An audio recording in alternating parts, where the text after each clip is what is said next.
La fameuse phrase «l'argent ne fait pas le bonheur» m'a toujours un petit peu dérangée, si ce n'est agacée. Pourquoi?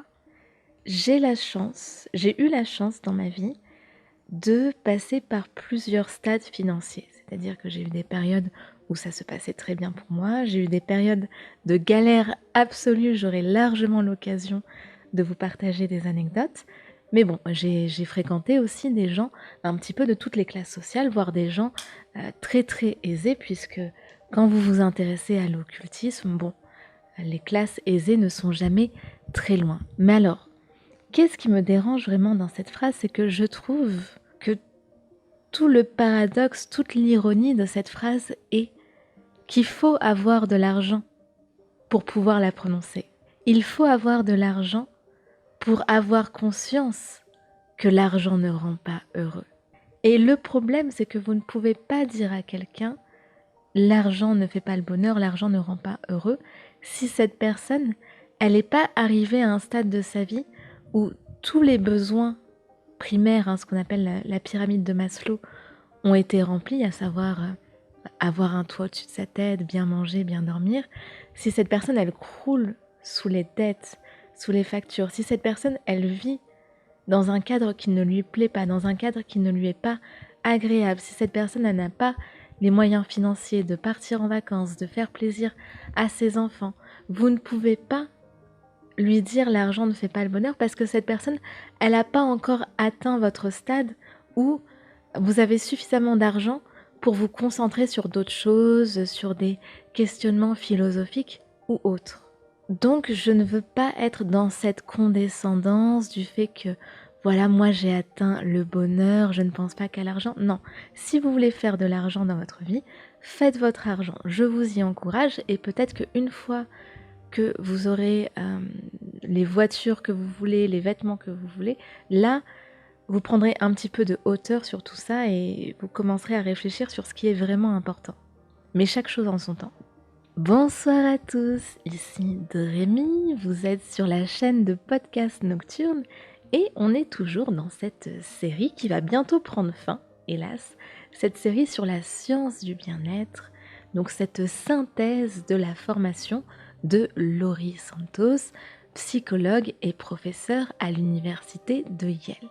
Et là, on va aborder le domaine de l'argent, mais on va l'aborder d'un angle, je dirais en toute modestie, assez original, qui est non pas de est-ce que l'argent fait le bonheur, mais deux choses. Un, à quel point dans notre société on lie la fortune de quelqu'un à sa valeur personnelle, à sa valeur en tant qu'être humain, et la deuxième chose, notre rapport entre l'argent et les autres. Comment on conçoit l'argent par rapport à l'argent d'autrui.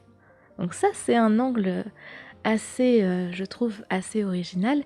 Et en plus de ça, on va se baser toujours sur des faits, des chiffres, des études. Alors, rentrons tout de suite dans le vif du sujet. Pourquoi est-ce qu'on veut gagner autant d'argent aujourd'hui? Eh bien, c'est parce que aujourd'hui, c'est triste à dire, mais on dirait que en dessous d'une certaine somme d'argent, en dessous d'un certain revenu, on n'existe pas socialement. Aujourd'hui, l'amour s'achète, le sexe s'achète, le respect des autres s'achète, et peut-être même qu'un jour, l'amitié s'achètera. Et ça a déjà commencé un petit peu au Japon, où on peut louer des amis. Et honnêtement, je trouve cela d'une tristesse absolue. Et quand je dis une tristesse absolue, je ne me moque pas des gens qui font appel à ces services-là, qui font appel à une location d'amis, qui font appel peut-être à des escortes. Non, je trouve cela triste qu'on soit à un point où des choses qui ne devraient pas être monétisées sont monétisées, à un point où il y a des gens qui sont tellement seuls dans leur vie qu'ils doivent recourir à ces services-là pour avoir un semblant de compagnie.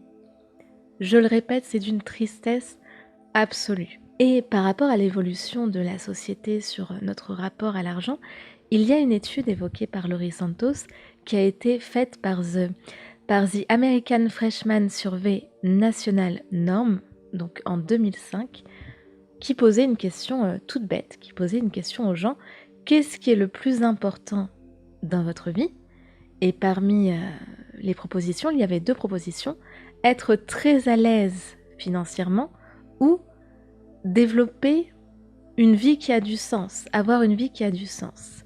Et en 1967, 42% des personnes disaient oui à être à l'aise financièrement et 86% disaient oui au fait d'avoir une vie qui a du sens. Alors bien sûr, 86-42%, on n'y est pas en pourcentage, mais si vous voulez, c'était plus, à chaque fois on devait répondre oui ou non. Donc c'est normal si si les deux font plus de 100%.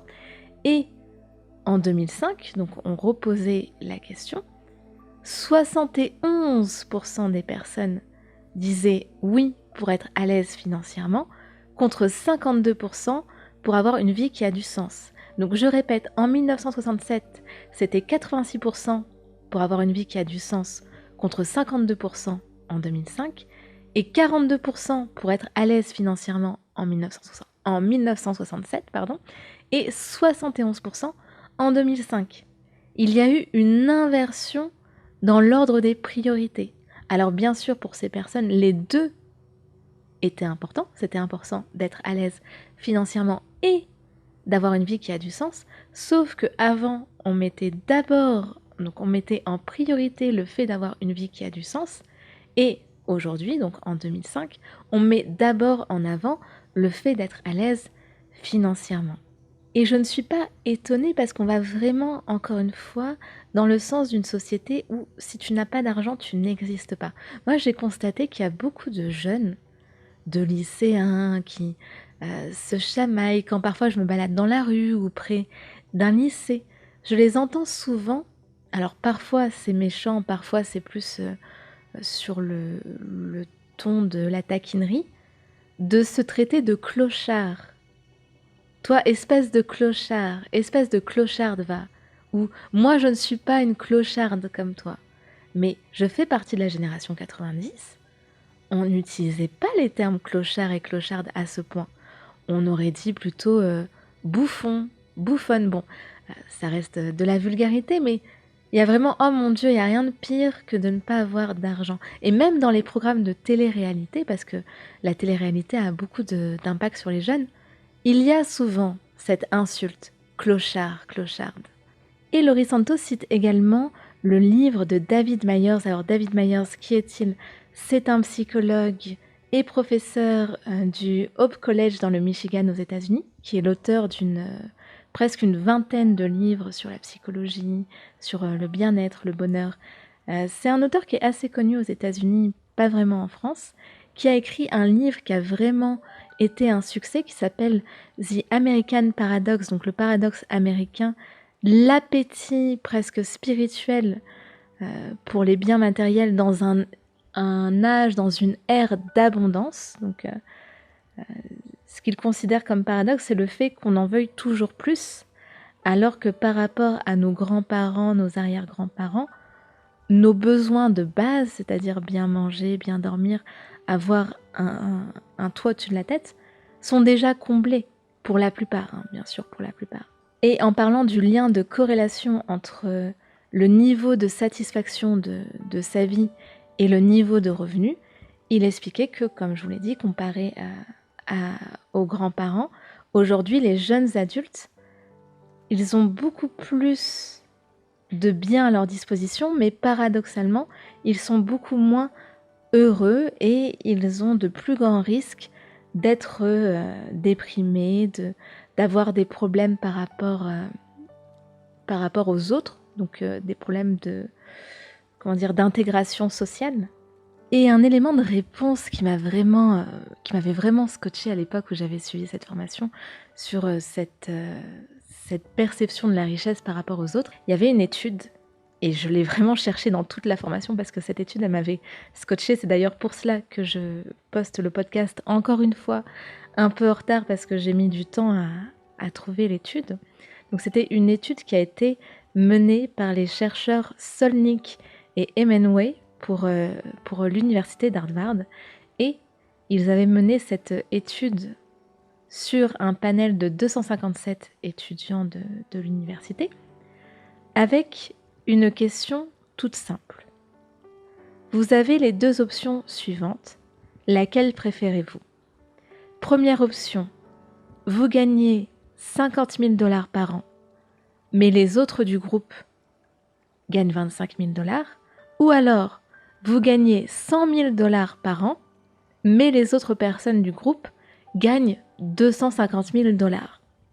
Eh bien, pour 56% des gens qui ont été interrogés, préfèrent gagner 50 000 $, mais les autres gagnent 25 000. Autrement dit, ils préfèrent gagner 2 fois moins, mais être la personne qui gagne le plus dans leur entourage, dans les personnes qui les entourent, que toucher le double et être la personne qui gagne le moins.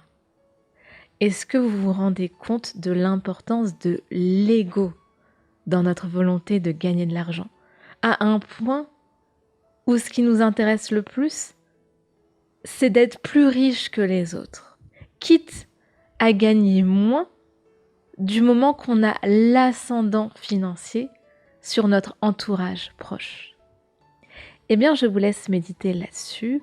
On abordera peut-être la suite de ce problème avec l'argent parce que c'est quand même un point important de la formation. Je verrai, j'hésite. Je pense qu'il y a quand même 2-3 études qui sont aussi intéressantes et que j'aimerais vous partager demain. Eh bien, je vous dis à demain soir, 22h, 22h30. Soyez tolérants, j'ai des petits problèmes de connexion en ce moment. Et je vous souhaite une bonne fin de soirée ou une bonne journée si vous l'écoutez en journée. À demain. Ciao.